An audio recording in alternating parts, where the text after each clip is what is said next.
Good evening, everyone. I'd like to welcome you all to the DeKalb County Central United School District Board of Education regular meeting. Today is Tuesday, December 16th, 2025. At this time, I'll ask all that are able to please stand for the Pledge of Allegiance.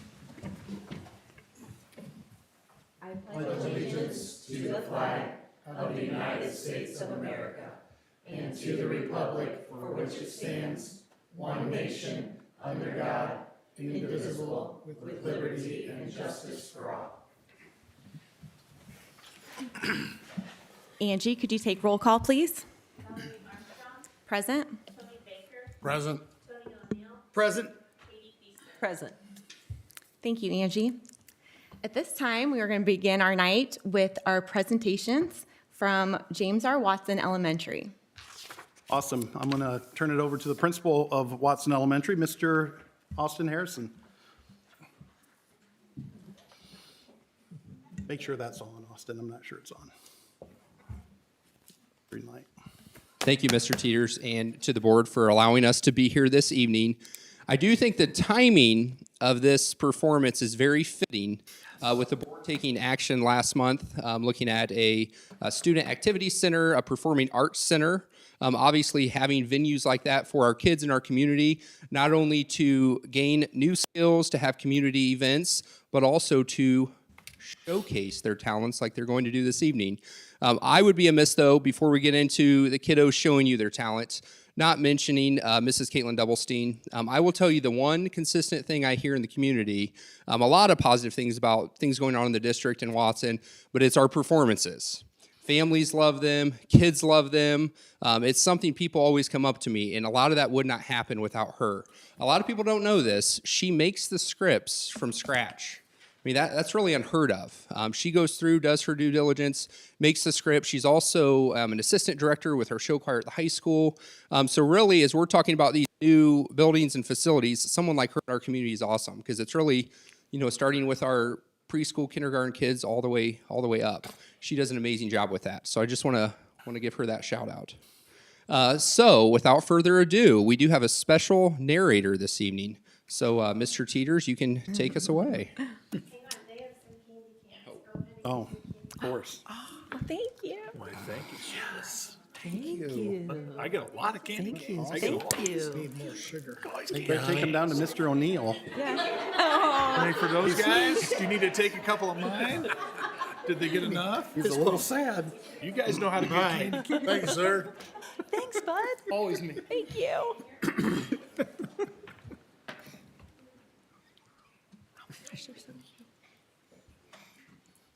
I've learned I need to wait for my cue. Okay, thank you. On Christmas Eve, a little girl named Sam drifted off to sleep, dreaming of presents, candy canes, and sparkling snowflakes. As she slept, tiny snowflakes began to fall, softly, silently, covering the world in a fluffy white blanket. The next morning, Sam woke up and peeked out her window. Snow! It snowed! She shouted with excitement. She hurried to get dressed, pulling on her warmest clothes. She grabbed her gloves and hat, rushed out the door, and whoosh! The crisp, cold air brushed across her cheeks. It was perfect snowman weather. So Sam called out to her friends. Do you want to build a snowman? Sam scooped up some snow and rolled a small snowball. Her friends came running from their houses, ready to help.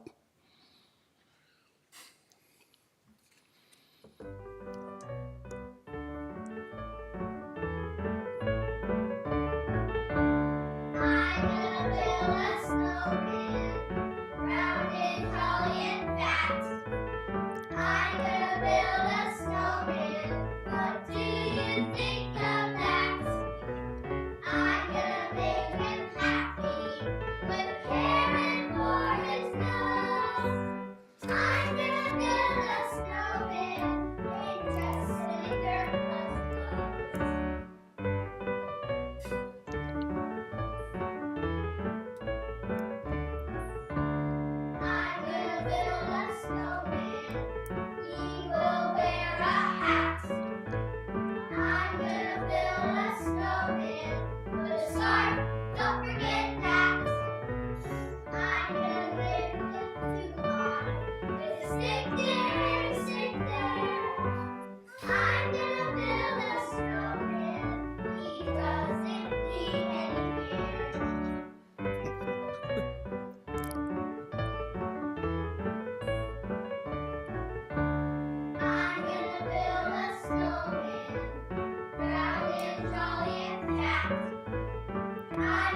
build a snowman. What do you think of that? I'm gonna make him happy with a carrot for his nose. I'm gonna build a snowman and dress him in grandpa's clothes.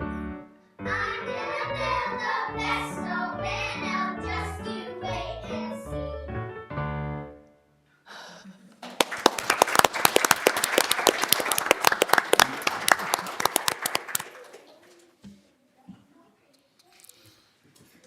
Good job, guys. Together, well, we're not done yet. Together, the children pushed the snowball along the ground. It grew bigger and bigger and bigger and bigger. Soon, they had a giant ball for the snowman's bottom. Next, they rolled a smaller ball for the middle. And with a big heave-ho, everyone lifted it to the top. Finally, they made a small snowball for the snowman's head. Easy peasy.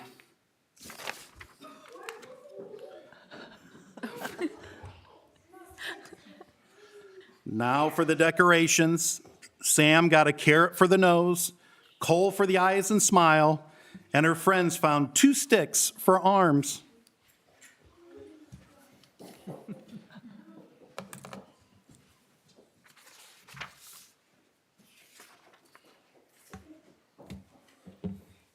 They wrapped a red scarf around his neck and placed a warm wool hat right on top.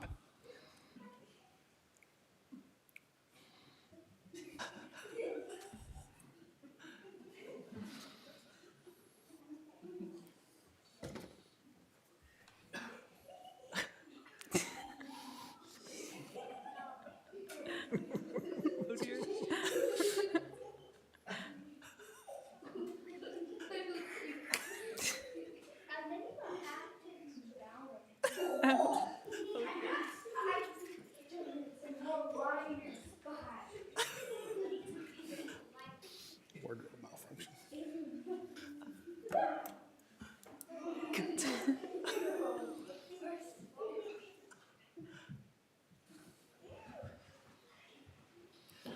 The children stepped back, admiring their creation.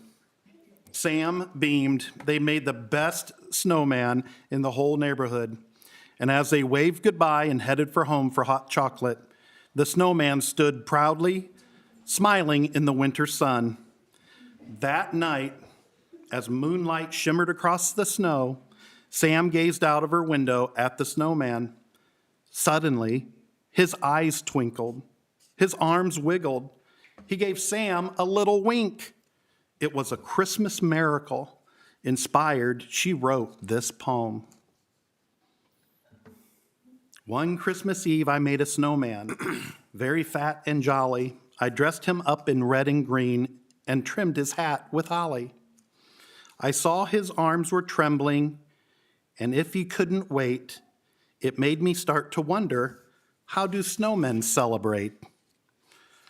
I think that while I'm snug in bed, dreaming of Christmas treats, the merry snowmen slip away and hurry through the streets.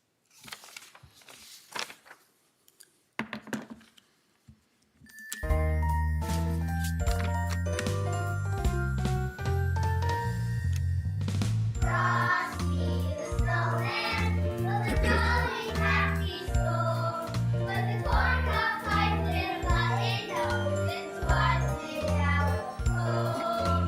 Frosty the snowman, what a fairy tale they say.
That is all we have this evening from James R. Watson Elementary School.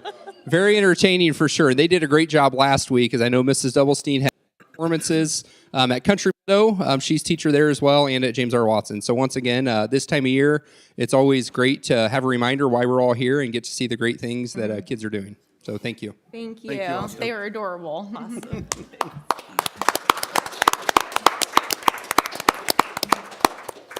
I don't know if it's normal, but can we just adjourn the meeting now? Nothing gets better than that. Top that, guys. I'm not sure we're going to top that. For sure. All right. This brings us to item E. We're going to adopt and amend the agenda. Do I have a motion from the board? Motion to approve. I'll second. I have a motion and a second. Any discussion? All those in favor signify by saying aye. Aye. Opposed? Motion passes. Item F is the consent agenda. This includes items F1 through F5, which includes the board minutes, financial report, claims, personnel, and field trips.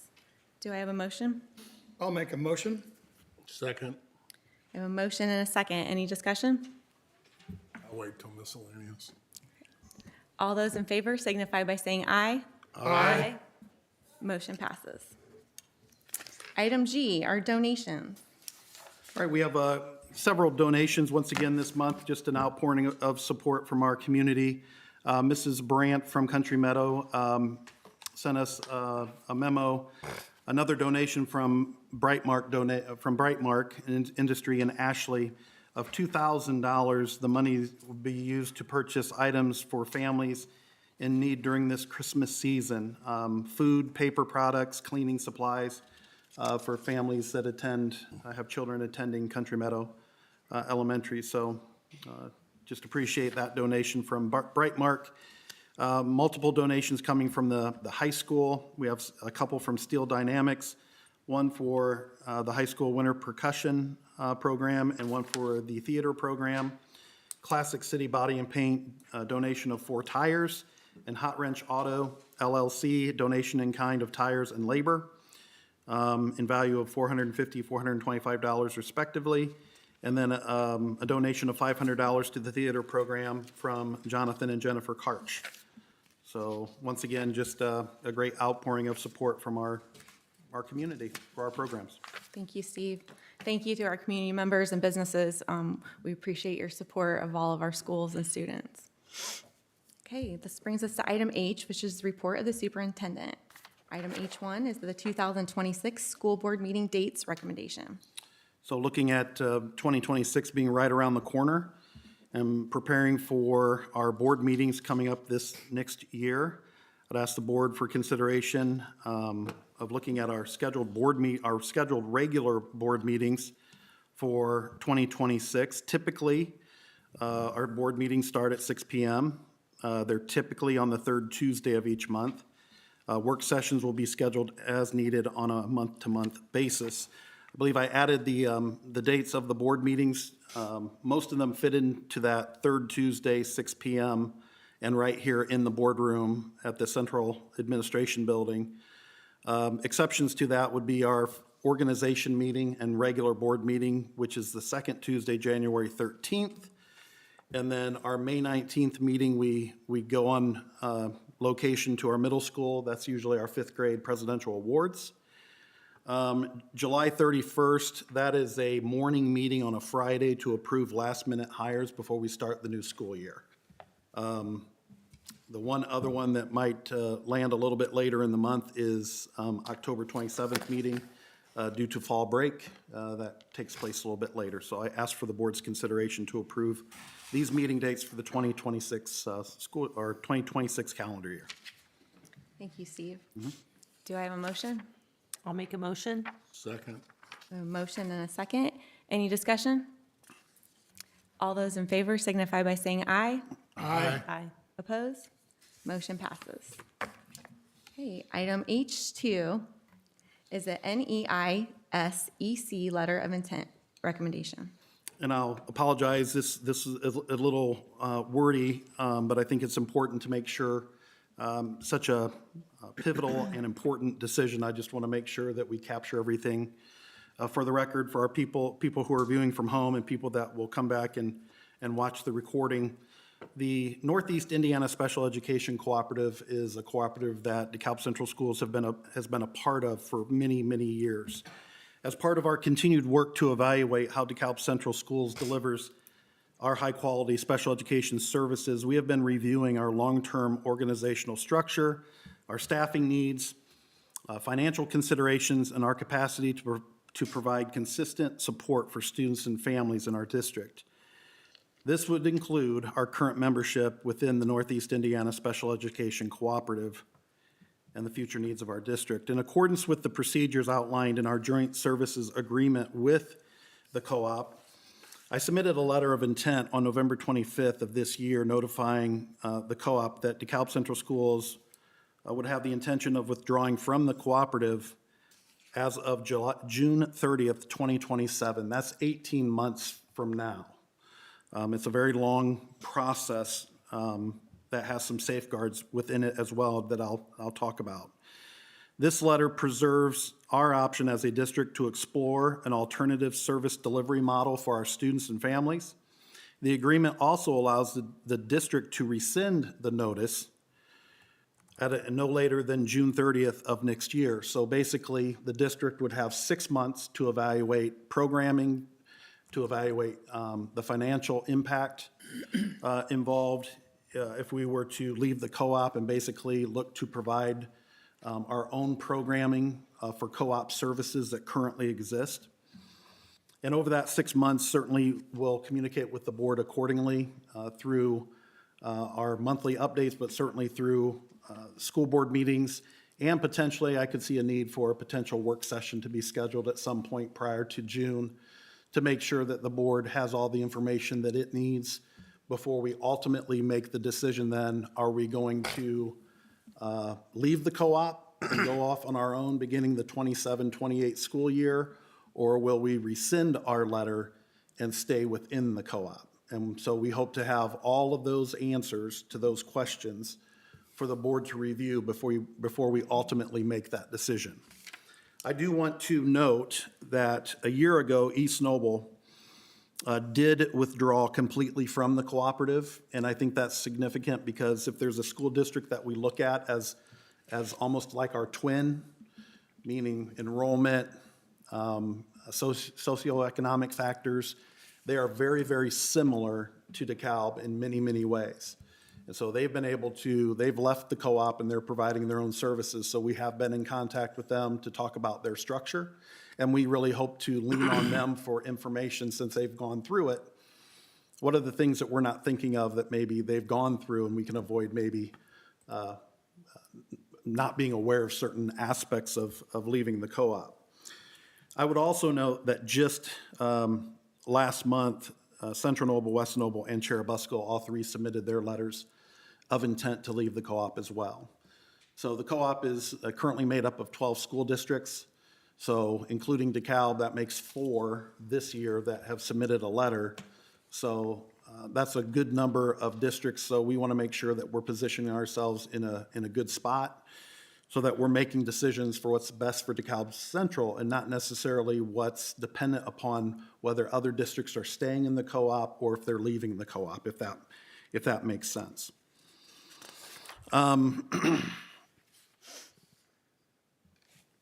So moving forward with the boards, I would appreciate the board's approval and support for our letter of intent to withdraw, with the understanding that the action does preserve the flexibility and does not constitute a final decision to exit the cooperative. The district retains the ability to rescind the notice by June 30th of 2026. The administration will continue to study the potential pathways, engage stakeholders, assess financial and staffing impacts, and provide regular updates to the board prior to the final recommendation. So at this point, I would just ask for the board to approve and support the letter of intent that I have submitted to the cooperative at this time. And I'll address any questions that you might have. I'll ask the board for a motion. I'll make a motion. Second. I have a motion and a second. Any discussion? What were the 3 schools that you said have already given their letter of intent? West Noble, Central Noble, and Cherubusco submitted their letters at the same time I submitted DeKalb's. East Noble submitted theirs last year, so they are fully on their own at the start of this school year. And the majority of all the services are at East Side, right? We host nearly all the co-op programs in DeKalb Central, with the exception of the emotional disabilities program at the elementary level and middle school level. We do not host. They are hosted at Butler Elementary and Eastside Junior Senior High. All the other programs, applied skills, we host early intervention, preschool. We host those programs. We would have to look at things like psych services for testing. We'd have to look at OT and PT. We'd have to look at students who have blind, low vision disabilities or deaf, hard of hearing disabilities, really looking at how we would provide a service model to capture all the students within our district. And there may only be 1 or 2 students that have that disability. We have to really look at, can we provide the same level of service? Can we do it in a financially reasonable manner to take care of our kids as we see fit within our district? So I think our people are excited about the opportunity. I think if you know any special needs teachers in the district and you kind of ask their opinion, I think they're excited about what this could mean for us as a district moving forward and the type of programming that we could put in place for our students here at DeKalb Central if we were on our own. Can you clarify for some people that have asked me, and I know they've talked to you about the unified situation? They're concerned that we're going to lose that, and I've Yeah. assured them that's not the case. So can you, Yes. Our unified program is really one of the spotlights of DeKalb Central Schools with our unified flag football program, winning their 2nd state title, and the other unified programs that we have going on throughout the district that bring disabled students alongside general ed students, able-bodied students, if you will. And we do not want to lose the unified program, and we don't think that this is going to have much of an impact Right. on unified programming. We do understand that because we host the applied skills programs from kindergarten, really preschool, all the way up through high school, we do have students that attend here from other districts, from our 2 neighboring districts within the county. Moving forward, regardless of what we do, we've always been a district that allows out-of-district transfers. So I don't see that we're going to be changing that anytime soon or ever. And depending on what type of programming we set up, if we leave the co-op, who's to say that some of our neighboring districts we won't enter into some agreement with, that we share some services with some of our closest neighbors? So I really don't envision that any unified programs are going to be hurt right, from this decision. right. Thank you, Tony. I appreciate you bringing that Sure. up, because an email I received too from a concerned high school student that, Yes. brought it to our attention. And I'm sure it's been discussed from by other high school I'm sure. students, so Yeah. That's get good. that out of the way.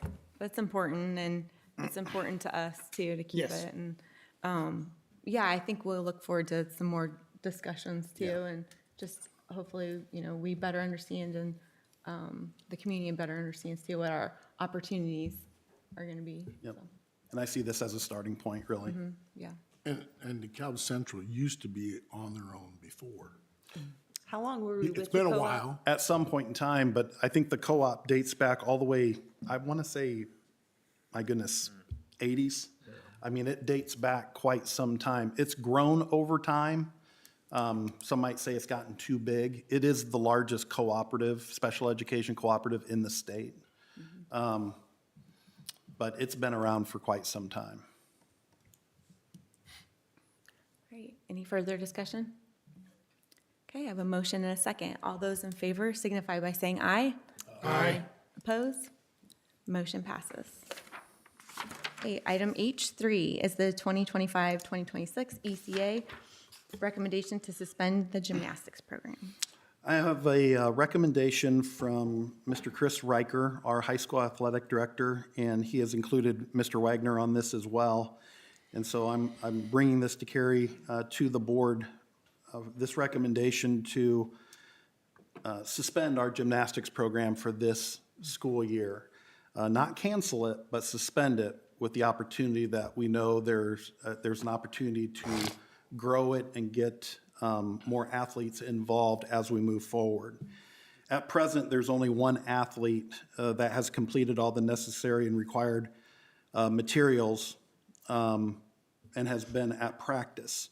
But due to the lack of participation, our athletic director is suggesting that we suspend the competition portion of gymnastics this year and really focus on building numbers and skills within the program by hosting a series of open gyms or open mats or open gymnastics. I'm not sure the proper terminology to use, but to allow our coaches to work really at 1/3 the pay to really take their skills and their efforts, especially to our middle school, and use that as an opportunity to call out and get girls interested and involved over the course of this year and see where that puts us for next year. So I really like the opportunity to suspend the program and not eliminate an opportunity that our kids have available to them and have had available to them for many, many years at DeKalb High School.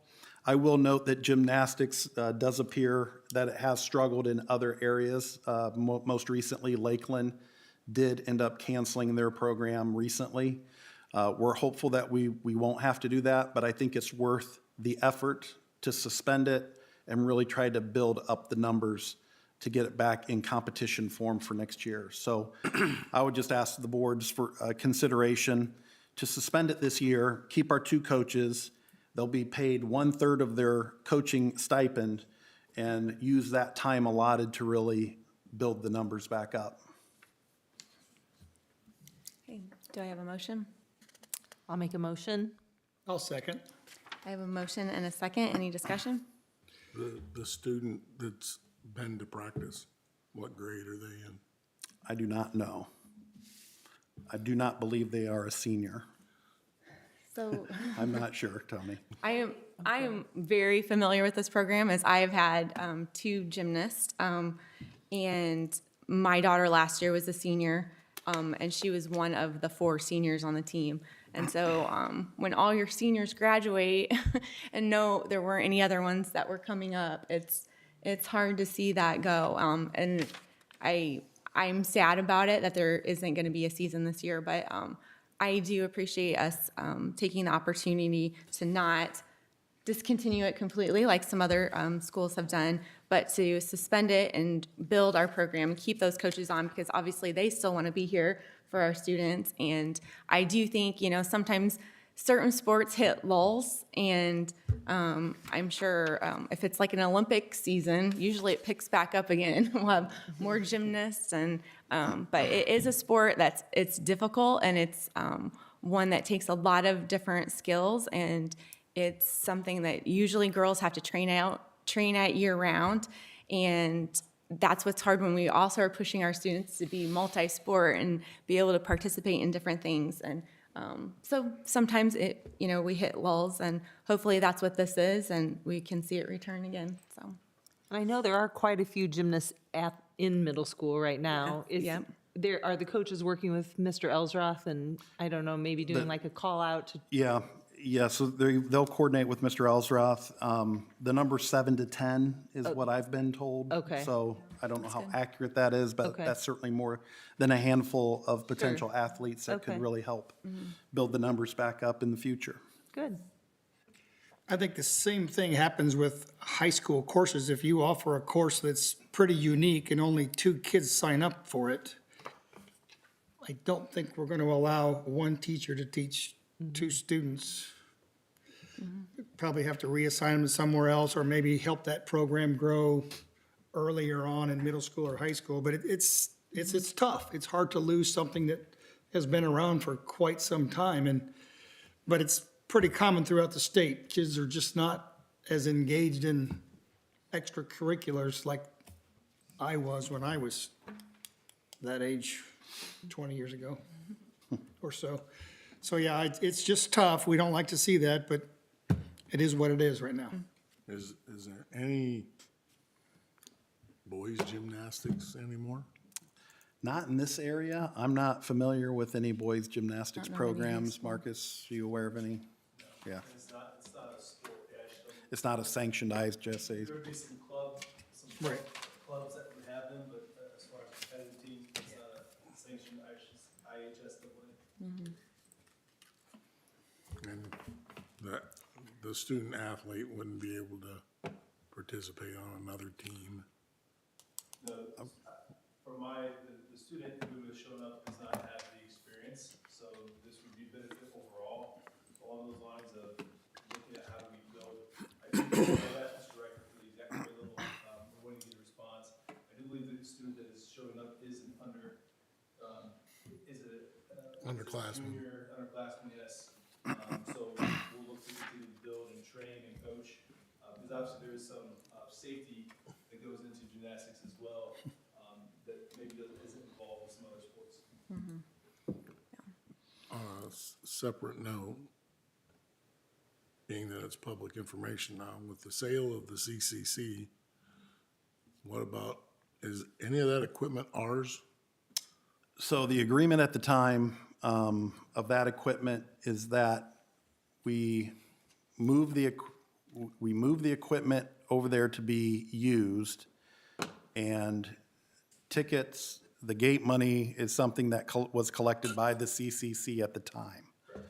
With the change in ownership, we've already had an initial conversation on the desire to maintain gymnastics at that location, which of course would be key. The timing of suspending it a year may be perfect to allow new ownership to get to the point of what they're actually going to do with that new location. But we're optimistic that gymnastics will be a part of that future in some way.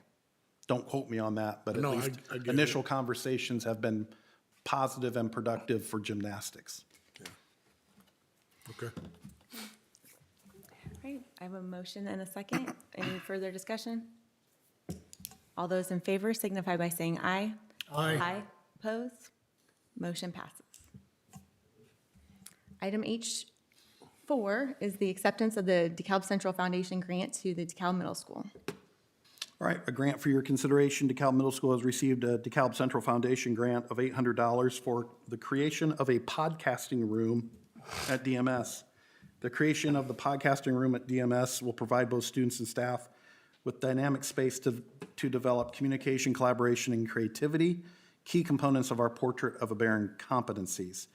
This dedicated technology-rich environment will allow students to apply content knowledge in meaningful, authentic ways while producing podcasts that showcase research, writing, and critical thinking across subject areas. So I would just ask for the board's approval of this $800 donation from the DeKalb Central Foundation. If you have any questions, I think Mrs. Weishart is here and has probably helped to lead the charge for this podcasting room if I were to guess.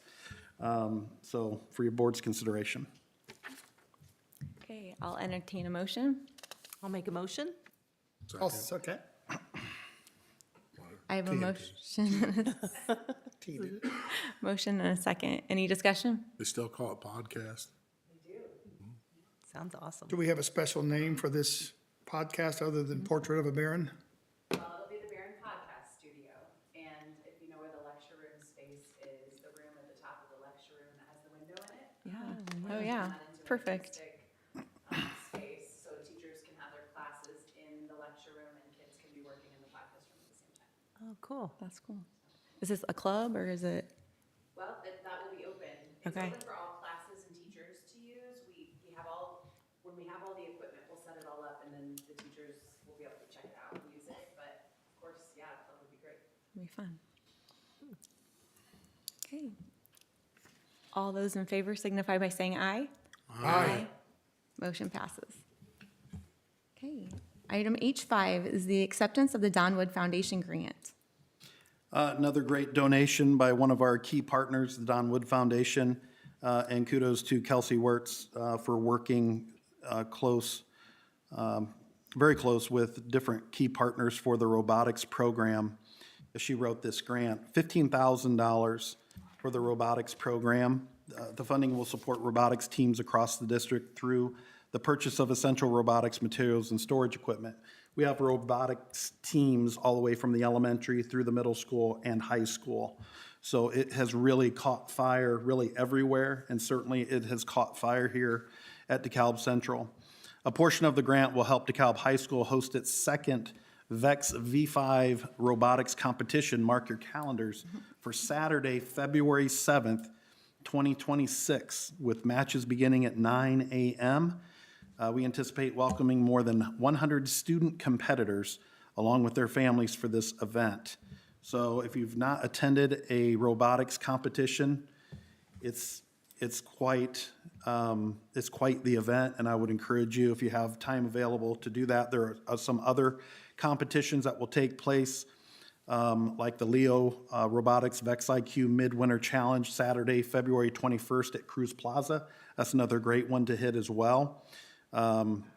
It's intense, it's stressful, and you kind of feel it right along with all the competitors who are involved. It's really a neat opportunity. So again, a big thank you to the Don Wood Foundation. They have helped and supported us in so many different ways here at DeKalb Central. And Kelsey Wirtz, who just works tirelessly to find funding sources to continue to grow the robotics program here at DeKalb Central. So I'm hoping the board will accept this $15,000. Thank you, Steve. I'll entertain a motion to the board. I move to approve. I'll second. I have a motion and a second. Any discussion? Do we have rooms allotted in 6 buildings throughout the district where they can have their robotics set up? I know the middle school has a room by the guitar room. We hear them. But it sounds like if it's going to be that big, they need to have a home. I think every building has a location that they use. Now, granted, in some of our buildings, locations are used for multi-purpose program, right? Not just used for one thing. Really, when I think about the Barron Activity Center, you think about that structure, a robotics competition could easily be hosted within that structure. Right. And be a perfect location to offer more opportunities for our kids from a robotic competition standpoint, and a great moneymaker too for the program. Yeah, that would be great space. Okay. Any further discussion? All those in favor signify by saying aye. Aye. Motion passes. Okay, item H6 is the DeKalb High School new courses. Annually, Mr. Wagner, the high school principal, will bring for the board's consideration different course offerings for DeKalb High School. And Mr. Wagner does a great job of really paying attention and staying tuned in to high school redesign and all the changes that are happening at the high school level. So these new course offerings, a lot of times, are a reflection of the changes that are happening, and really staying tuned in to what students want to take in the high school if they have availability in their schedule. Personal fitness and wellness, team sports, lifetime sports activities, Industry 4.0 smart manufacturing capstone, English 11. These are all recommended for Mr. Wagner to be able to add to the course offering sheet. Now, just because something is offered, still takes a certain number of students to make the course run, but certainly Mr. Wagner would like to add these to his course catalog for the upcoming school year. So for your consideration, and Mr. Wagner's here he could answer any questions you might have about any of these courses. Do I have a motion? Motion to approve. I'll second. I have a motion and a second. Any discussion? Questions. The smart manufacturing capstone, will the plan be that those individuals will form teams and help do capstone projects for some of the local businesses? I don't really know where that comes into play. Mr. Clean, I'll go ahead and add that, what that would look like. The rationale behind it is the fact is that it will actually, it's an elective class that will allow for us to align more dual credit opportunities for our students to earn within the field. But as far as the curriculum goes, Mr. Clean, I don't know what you can add to that. Yeah, so Mr. Wagner is correct. We currently offer an elective class, robotics, innovation, and design. When we went through the process of trying to get dual credit approval,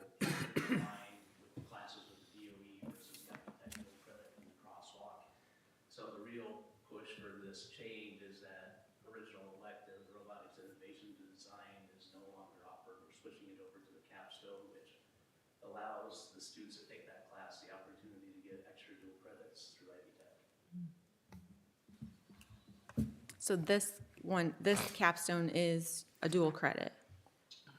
Yes. Yes, okay. And typically, capstones are within it will be within the manufacturing pathway, robotics pathway, but Yeah. it's not a complete pathway, but it aligns more, so our students have more opportunities to take earn more dual credits, leaving us with, that aligns better with DOE and the Ivy Tech crosswalk. It also allows students that are participating in the advanced manufacturing program during an off year, they can take this elective class to stay actively engaged in that pathway, that technical skill set. I know the state's pretty picky about the wording of your, any course offerings, whether it's just a regular offering or dual credit, they get really picky. So I'm glad we've made the adjustments, realized what words we need to tweak a little bit, and then push down in this direction so we can offer more for the students. That's great. And these are the 26, 27 school year, so not like next semester. And they start signing up for courses in January. Yeah, they do.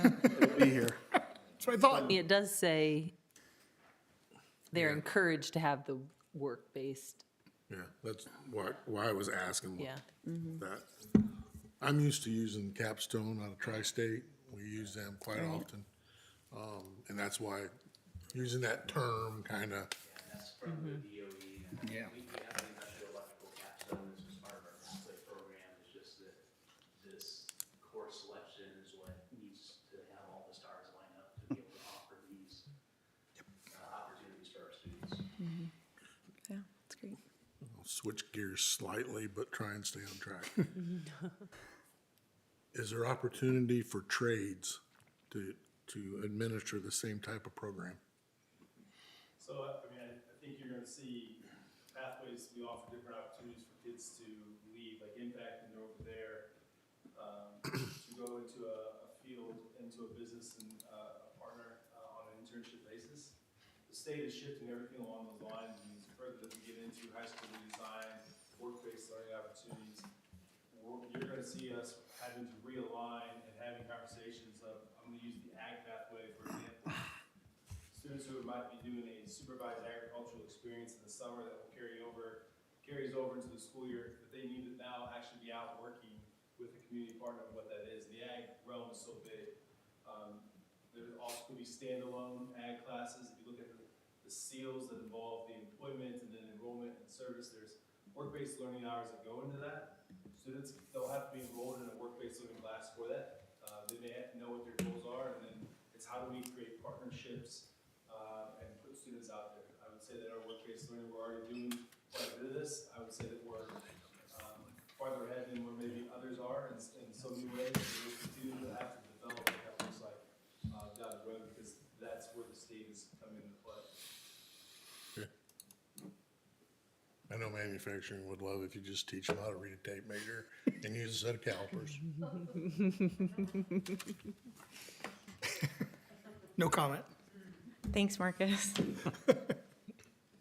Okay, at this time, we have a motion and a second. All those in favor signify by saying aye. Aye. Opposed? Motion passes. Thank you. Okay, item H7 is our pre-K tuition adjustment. As we look ahead to the 26-27 preschool enrollment period, we do need to look at increasing our tuition costs by $1 per day. We've stayed steady at $13 a day since 2022. So we're looking at going to $14 a day, which will be, if students are with us for the entire school year, for all 180 days, that'd be a $180 increase for them. They'd go from $2,340 to $2,520. We've tried to keep our costs low. That the cost of the tuition covers, transportation for pre-K, a daily snack, their lunch, school supplies. The state this year has drastically cut the On My Way pre-K funding, unfortunately. Cut the number of enrollment spots from 6,000 down to about 2,500 that they're covering. So they're putting more of the burden on the parent, which then obviously passes to us, unfortunately. It's an unfortunate situation. We don't like to have to increase tuition, but we also don't want to forget that the James Foundation funds tremendously our preschool program. But in order to maintain our staff raises, et cetera, I do need to ask the board if we could possibly increase funding by $1 a day for our preschool program. Okay. This time I'll ask the board for a motion. I'll make a motion. Second. I have a motion and a second. Any discussion? What is our preschool enrollment, do we know? I'm sorry, What is the preschool enrollment this year? about 132 students we have right now. We have capacity for 144, Okay, and we'll be starting enrollment shortly after the In holidays. January, yeah. okay. That's why we kind of need to know now moving Right. forward. Right. We have 6 teachers on staff right now. Any further discussion? All those in favor signify by saying aye. Aye. Opposed? Motion passes. All right, and that brings us to item H8, our dental insurance moved to a self-fund. Thank you for the preschool. On the dental insurance, we are looking at going self-funded. Currently, we are fully insured. We pay the premium. If we needed an understanding of what that means, we pay an entire premium to Emeritus for our dental insurance for our employees. We cover about 270 employees currently on our plan. So being fully funded, we pay an entire premium. They cover everything for us. I've noticed as I've looked at the last 3-year periods, I included in the memo for you to see, we pay, roughly on average the last 3 years about $282,000. Our claims have been on average about $229,000, $230,000. So we're looking at 82% ratio where we could hopefully save some money if we go self-funded with this. Emeritus will still handle the administrative end of things, still bill us for claims, et cetera, but we will pay the claims ourselves as we become self-funded in this. And my hope is that we could hopefully, save $45,000, $50,000. One important thing I want to point out is this is an invisible ask to our employees. This has no impact on our employee side at all. One of the reasons we decided to look into self-funding was Emeritus had recommended that this coming year, starting January 1, that we did increase our premiums for our employees. Switching to self-funded will allow me to not have to do that and keep our premiums the same for our employees, which is roughly $24, $23.66, I think, for 24 pays. So the other thing I would point out to the board is that we do have a maximum liability per employee of $1,000. So if you do the math, 270 employees times $1,000, that's $270,000 plus the $15,000 administrative fee. We would still be underneath what we're paying in premiums now. So the risk is negligible to do this. I was a little surprised that we aren't already on a self-funded dental plan. It's usually the first thing that goes self-funded because of the low risk to go self-funded. So I would ask the board's consideration that we switch from a fully funded insurance plan with dental to self-insured. Okay. I'll ask the board for a motion. Motion to approve. Second? I have a motion and a second. Any discussion? Is there any carve-out plan? in There is that? not. There's not. Okay. Any further discussion? All those in favor signify by saying aye. Aye. Opposed? Motion passes. Thank you. Thank you. Okay, that brings us to item I, which is our miscellaneous portion of the meeting. I'll open it up to our board members first. Go first. Sure. I know you have stuff, so go ahead. Go around the I table. know you have some. Okay. Nobody likes school to close, other than the students. No one wants school to close because it creates havoc for all adults. I just want to thank the people that work for the state highway, the county highway, the city street department, the people that plow the school parking lots. There's independent people that plow businesses, and people like me that shovel driveways for no other reason to just shovel driveways. Those people are up at 2 or 3 in the morning trying to figure out, do we delay, do we close? But, people complain because they hear the snow plows going down the city streets at 4 and 5 o'clock in the morning. I know that our office here is focusing on keeping the students safe. And the buses, as far as I know, are not four-wheel drive.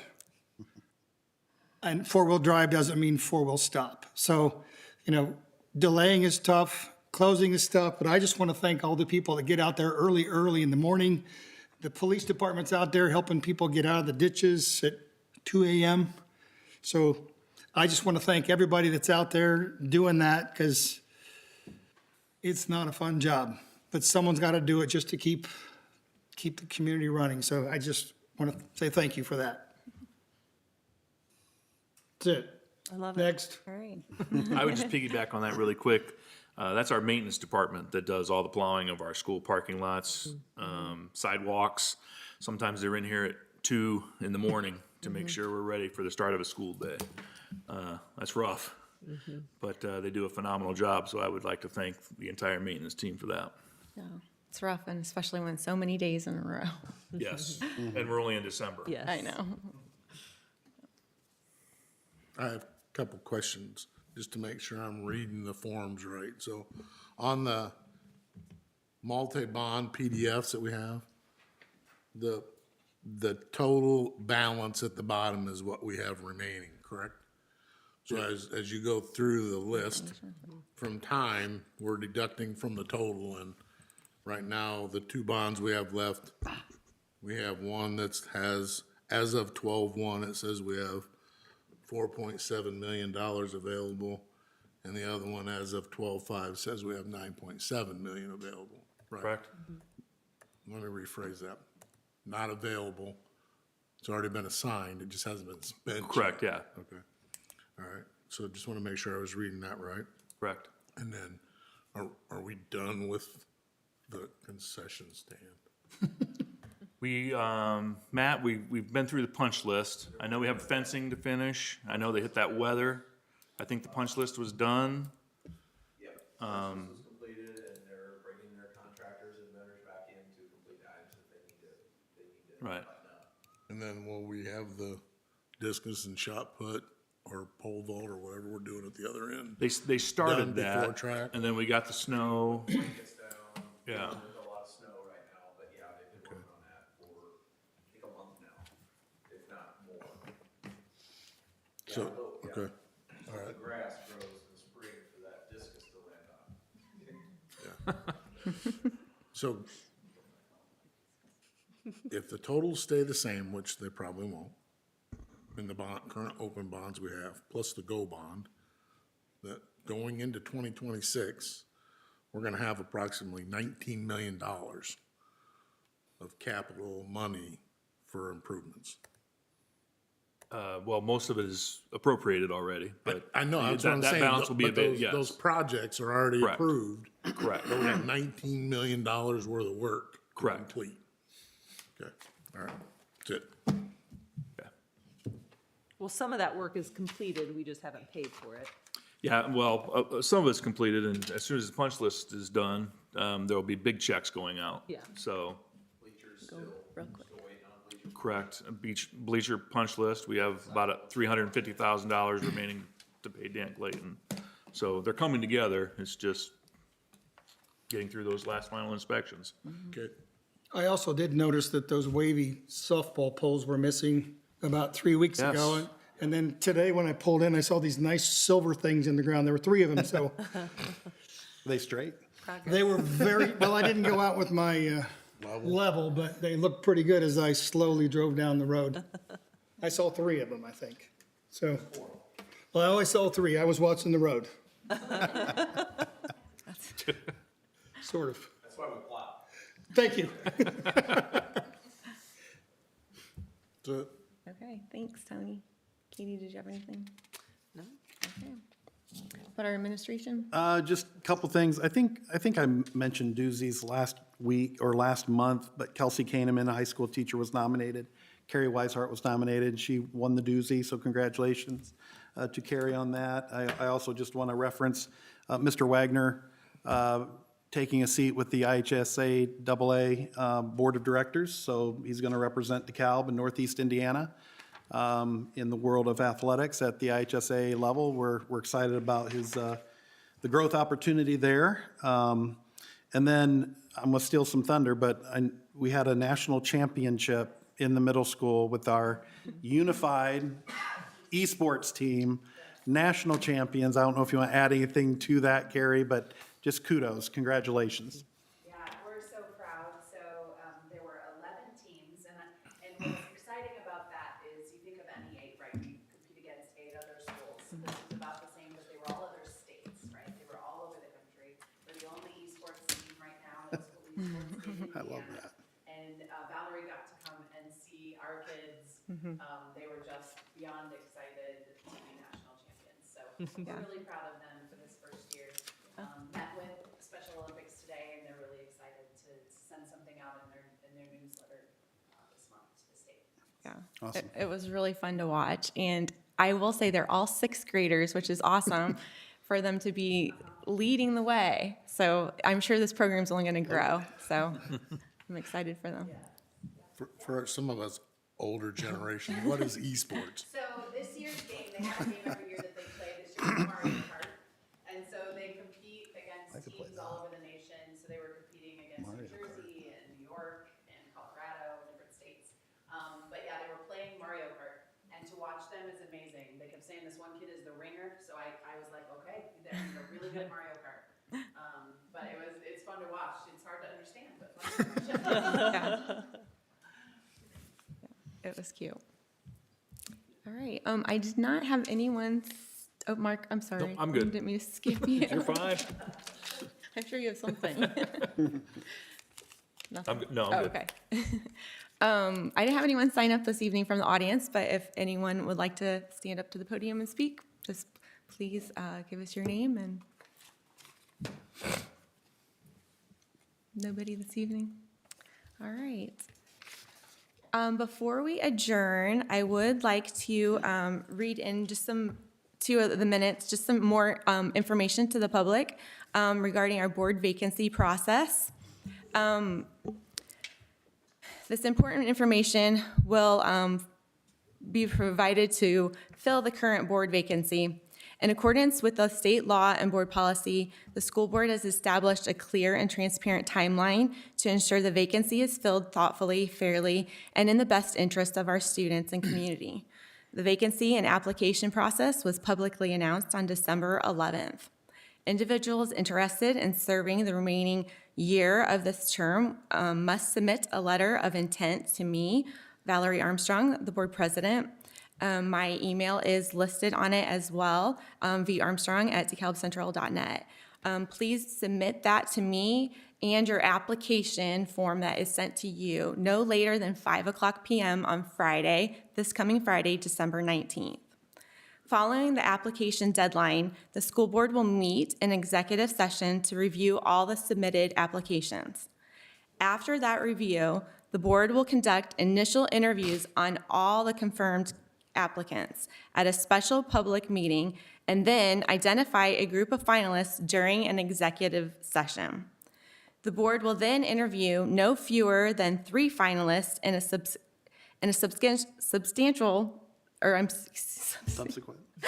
sorry, I need some water. Subsequent special public meeting, during which an official action will be taken to appoint a new board member.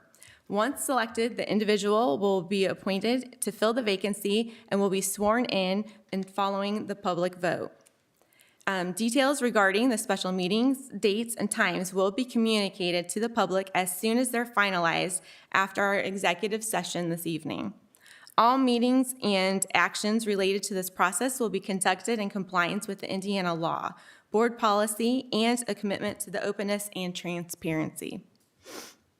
The next scheduled DeKalb Central School Board meeting is January, and that will also be our organizational meeting and the regular school board meeting, and that is January 13th, 2026, and that will be at 6:00 p.m. here at Central Office. We appreciate all the interest shown by the community members who are willing to serve the remaining year of this term and the continued engagement of our community in this important process. So thank you. And if you do have any other further questions, you can please direct them at me, and you can email me or reach out to me. So thank you all. All right, this time I will ask the board for a motion to adjourn our meeting. I'll make a motion to adjourn. Second. I have a motion and a second, and I will reiterate that we do have a executive session right after this meeting tonight. And our next board meeting is January 13th. Okay, all those in favor signify by saying aye. Aye. Meeting adjourned. Thank you, and Merry Christmas to everyone.